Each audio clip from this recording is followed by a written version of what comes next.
இதை பார்த்துருக்கீங்களா? இது பார்த்துருக்கீங்களா? இந்த மாதிரி பார்த்துருக்கீங்களா? கரெக்டாக பாருங்கள், பார்த்துருப்பீங்கன்னு நினைக்கிறேன்.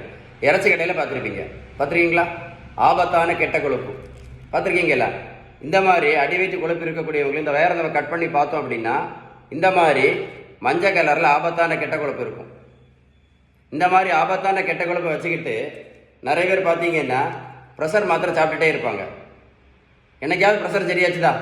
இந்த மாதிரி அடிவயிற்று கொழுப்பு இருக்கும்போது சுகருக்கு மாத்திரை வேலை செய்யுமா? முதல்ல இல்லை பிபிக்கு மாத்திரை வேலை செய்யுமா? இல்லை கெட்ட கொலஸ்ட்ரால் மாத்திரை வேலை செய்யுமா? இல்லை இன்சுலின் தான் வேலை செய்யுமா? எந்த மருந்தும் வேலை செய்யாது முதல்ல. இந்த மாதிரி ஆபத்தான கெட்ட கொழுப்பு இருக்கும்போது, இந்த மாதிரி அடிவயிற்று கொழுப்பு இருக்கும்போது. கரெக்டாக இல்லையா? நீங்கள் எத்தனை வருஷமாக ப்ரெஷர் மாத்திரை சாப்பிட்டுட்டு இருக்கீங்க? நீங்களே யோசித்து பாருங்களேன்.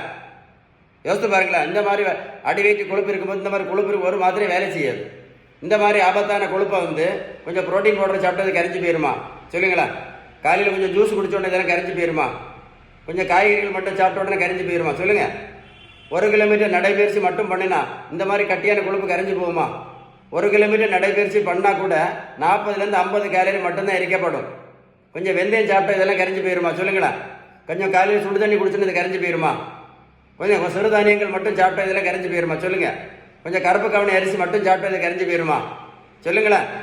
கொஞ்சம் கரிஞ்சீரகம் சாப்பிட்டா இது கரைஞ்சி போயிருமா? இந்த மாதிரி ஆபத்தான கொழுப்பு கரைஞ்சி போயிருமா சார்? சொல்லுங்கள். நீங்களே சொல்லுங்களேன்.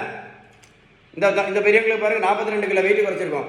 128லேருந்து 86 கிலோ.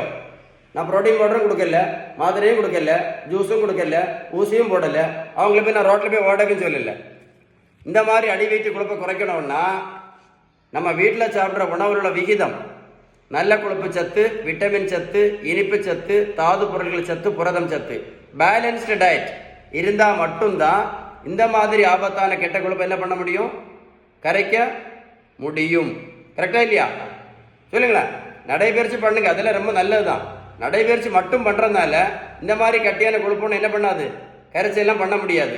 இன்னைக்கு நிறைய பேர் இந்த அடிவயிற்று கொழுப்புனால எத்தனையோ வருஷங்களாக மாத்திரை மட்டும் சாப்பிட்டுட்டே இருக்காங்க. என்னைக்காவது நீங்கள் ப்ரெஷர் மாத்திரை சாப்பிட்டு என்னைக்காவது ப்ரெஷர் குறைஞ்சிருக்கா? இந்த மாதிரி அடிவயிற்று கொழுப்பு இருந்துக்கிறதுனால சொல்லுங்கள். இந்த மாதிரி அடிவயிற்று கொழுப்புனால தான் வச்சுக்கிட்டு தான் என்ன திடீர்னு பார்த்தீங்கன்னா ஹார்ட் அட்டாக்ல இறந்து போகிறாங்க. வீட்டில் மனைவியும் பிள்ளைகளும் அனாதையாக நிற்கிறாங்க.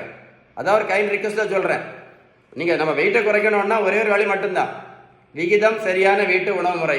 உங்களுக்கு பேலன்ஸ்டு டயட்டை பற்றி ஏதாவது உதவி தேவை இருந்துச்சுன்னா கண்டிப்பாக கால் பண்ணி பேசுங்க. இந்த மாதிரி ஒரு முக்கியமான இந்த மாதிரி உள்ள அவேர்னஸ் வீடியோவை ஃப்ரெண்ட்ஸுக்கு ஷேர் பண்ணி கொடுங்க. ஷேர் பண்ணி கொடுத்தீங்கன்னா இந்த மாதிரி அவேர்னஸ் வீடியோ தான் அவங்களுக்கு யூஸ்ஃபுல்லாக இருக்கும். அட்லீஸ்ட் யோசிக்கையா செய்வாங்க. ஷேர் பண்ணி கொடுப்பீங்களா? இந்த மாதிரி வீடியோஸை ஷேர் பண்ணி கொடுங்க சார். இந்த மாதிரி வீடியோஸை ஷேர் பண்ணி கொடுங்க. ஓகேவா?